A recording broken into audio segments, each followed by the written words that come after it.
Assalamualaikum warahmatullahi wabarakatuh dan halo guys. So today in this happiness occasion, I would like to give you some explanation about the journey of Prophet Muhammad SAW. So let's start to into it. The journey of the Prophet Muhammad SAW. On Monday night, the beginning of the month of Rabiul Awal, the first year of Hijriah, Abdullah bin Uraiqid al-Laiti, the guide, came to bring two riding animals to the Thur cave as promised. Then Rasulullah SAW and Abu Bakar, accompanied by Amir bin Fuhairah, and began to walk the road to Medina. Both of them were led by the guide to the south towards the land of Yemen and covered a very long distance. They headed west towards the Red Sea coast, then headed north. They took a path that is not common to people. The next afternoon, after reaching half of the journey, the Prophet Muhammad SAW rested under the shade of a large rock, while Abu Bakr checked his surroundings. Not long after that, Abu Bakr met a shepherd who gave him goat's milk. After the Rasulullah SAW woke up, Abu Bakr gave it to him, and he drank it until it was full. After that, they continued their journey. In the evening, on second day of the journey, they passed by the camp belonging to Ma'bad, which was located in Mushala on the outskirts of the Kuwait area, approximately 130 kilometers from Mecca. And both the Prophet Muhammad SAW and Abu Bakar asked Ma'bad, "Do you have anything?" The woman could not entertain both of them because the goats were in a far away meadow. Well, the one beside her tent was only a goat that was not able to produce even a drop of milk. Rasulullah SAW then asked permission to milk it. When he was milking the goat, emitted its milk so that it could fill a large vessel. He saw, and the two people who were with him drank the milk. Then he milked again a second time. It filled the vessel and left it to Ma'bad. Then they continued their journey. After they left, Ma'bad husband come, who of course was surprised when he saw the milk. Ma'bad told the incident that happened to him, as well as the characteristic of the person who met him, Rasulullah SAW.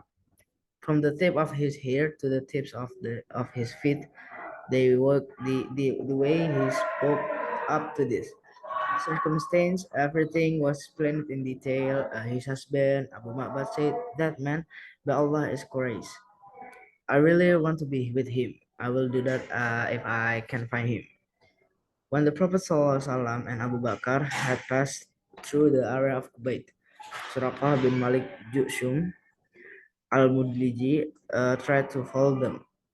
He really hoped to get a big reward from the Quraysh disbelievers.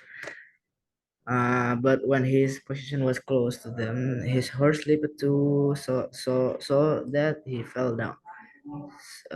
He got back up and determined his next stand based on the draw of his arrows. Based on the draw, he should not continue his pursuit.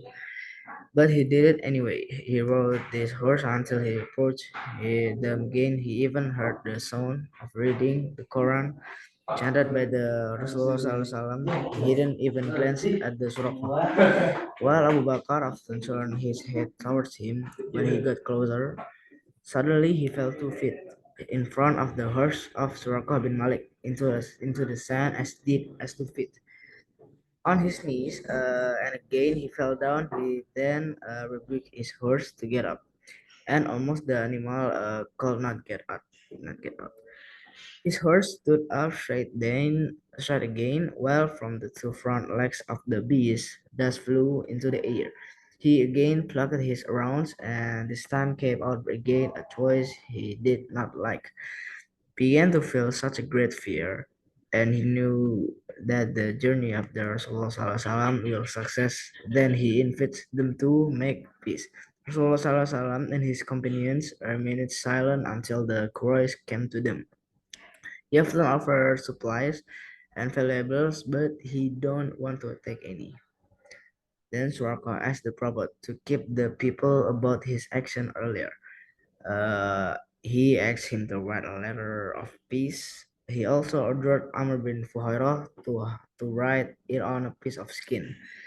Then Suraka returned and to whoever he met, who was also hunting for the Prophet and his companions, he said, I refrain from telling you. Indeed, it is enough for you what is there here. On this on his next trip, on his next trip, after almost arriving in Medina, Rasulullah SAW met with Buraidah bin al-Hasib al-Aslami. At that time, Buraidah was with 70 of his people. At that meeting, they also declared that they had converted to Islam. Okay, I think that's all from the journey of Prophet Muhammad SAW. If there is mistake, please forgive me. And let's say, wassalamualaikum warahmatullahi wabarakatuh. See you guys.